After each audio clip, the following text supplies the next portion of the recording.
et cette fois-ci ce sera une vidéo qui sera dédiée à la peinture à la craie. Donc j'imagine que vous connaissez déjà, en tout cas beaucoup d'entre vous connaissent déjà cette technique qui est hyper populaire, qui permet d'utiliser cette peinture sans sous-couche sur le verre, sur le bois, sur toutes les surfaces et d'avoir un résultat ultra mat qui est hyper sympa, que moi j'aime énormément.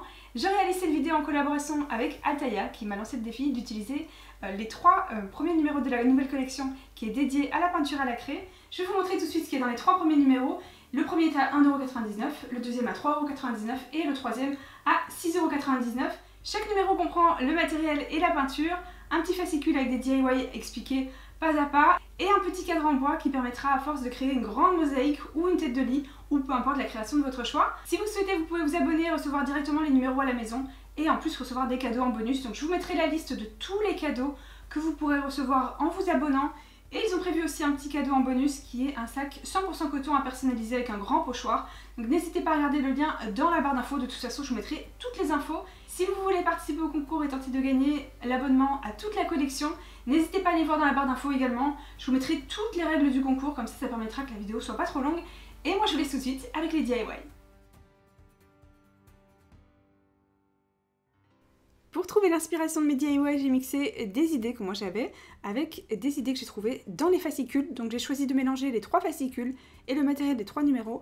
La seule chose que j'ai pas utilisée, c'est ce petit flacon qui permet de faire du transfert de photos et aussi ces jolies images qu'il y avait dans le numéro 3. Pour réaliser ce premier DIY, j'ai choisi d'utiliser les 2 pots de peinture qu'il y avait dans le numéro 1, aussi le pinceau éponge et le pochoir qui se trouvait dans le numéro 2. J'ai rassemblé les 3 cadres en bois pour en faire un seul DIY et j'ai choisi aussi d'utiliser un pistolet à colle et de la corde. La première étape est très simple, on centre bien le pochoir pour qu'il soit vraiment très bien placé. On ne bouge plus une fois qu'il est bien mis, avec une seule main et avec l'autre main j'utilisais la peinture qui est la plus claire, c'est une espèce de gris, un peu une couleur mastic. Pour éviter d'avoir trop de peinture sur mon pinceau éponge, j'en applique sur un vieux magazine, vous pouvez faire ça sur un morceau de carton. Et pour faire un dégradé de couleur, j'ai choisi de rajouter un petit peu de bleu sans rajouter sur mon pinceau, juste avec ce qui restait sur le pinceau éponge. J'ai choisi de faire un motif cette fois-ci juste en bleu sur un angle et pour l'autre sur le dessus ou le dessous, peu importe, ça dépend comment on le regarde. J'ai choisi de prendre un morceau de corde qui soit assez grand pour faire un nœud en dessous.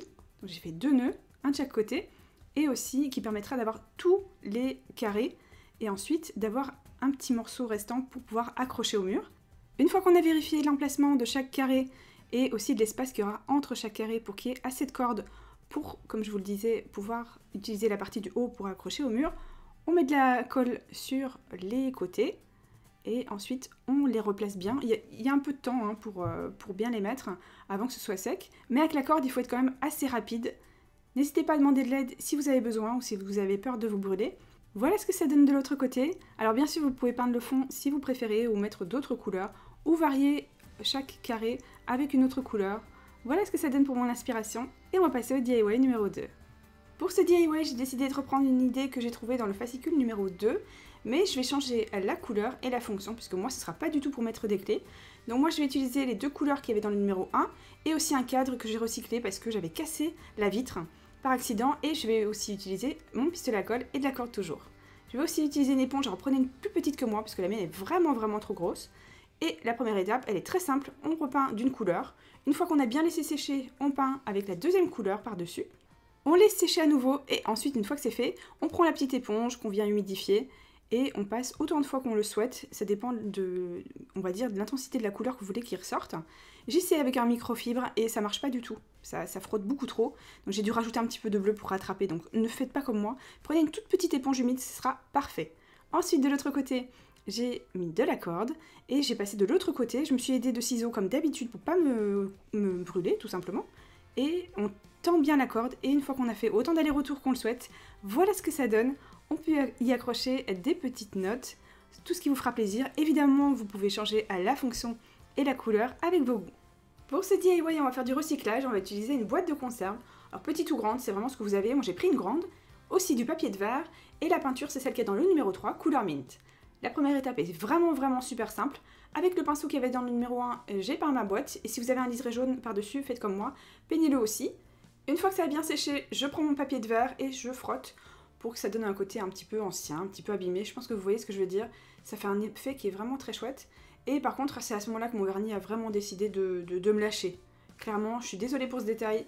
Et si vous voulez rajouter une petite touche un peu différente, vous pouvez rajouter un petit morceau de fil de fer, de la corde qui est très fine, et on va se servir d'un clou et d'un marteau pour faire un trou. J'ai bien tourné mon clou pour que ça agrandisse un petit peu le trou. Vous pouvez vous servir d'une pince pour tourner, vous pouvez le faire au doigt aussi, c'est assez simple. Je l'accroche de l'autre côté pour faire comme si c'était une anse.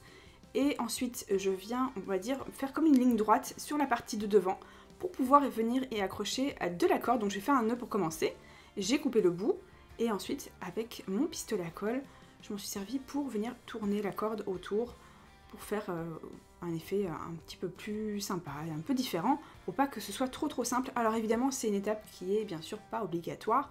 Je vous donne juste mes petites idées à moi, mais je trouvais que ça rajoutait une petite touche très chouette. J'ai passé la corde un peu de manière un peu floue par-dessus pour pas que ce soit trop précis. Et voilà ce que ça donne. Évidemment, changez les couleurs et faites avec vos goûts. C'était vraiment un DIY qui était très simple. Vous m'en demandez souvent, donc le voici.